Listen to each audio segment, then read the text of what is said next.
दर्शक बंधु श्रमिकों परिवार पई मोहन सरकारଙ୍କ बड़ घोषणा एणिकी मिलिब 6 लाख टंका। तेबे कौन आसी अपडेट टी आजिर ए वीडियो रे जणाइबी। ता पूर्व वीडियो को शेष पर्यंत देखंतु एवं वीडियो टी गोटे लाइक करी चैनल टी को सब्सक्राइब कर दियंतु एवं पाखरे थिबा बेल आइकन को दबाई ऑल नोटिफिकेशन उपरे ऑन करी रखंतु जहा द्वारा आपण म चैनल रो प्रत्येक लेटेस्ट वीडियो सर्वप्रथम देखि परिबे। राज्य सरकारଙ୍କ बड़ घोषणा राज्यर लक्ष लक्ष श्रमिकों परिवार पई बड़ घोषणा करिसेंती राज्यर मोहन सरकार। श्रमिकों पई सहायता राशि वृद्धि करिसेंती सरकार।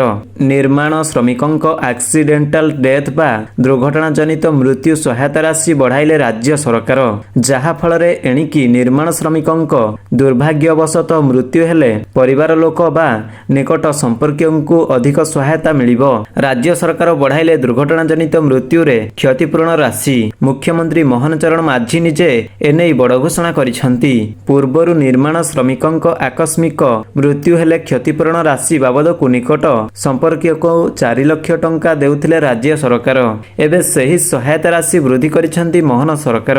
एणिकी निर्माण श्रमिकों दुर्घटना जनित मृत्यु हेले निकट संपर्कीय को क्षतिपूरण बाबद को 6 लाख टंका देबे राज्य सरकार। पूर्वरु एही राशि 4 लाख टंका मिलुथिला।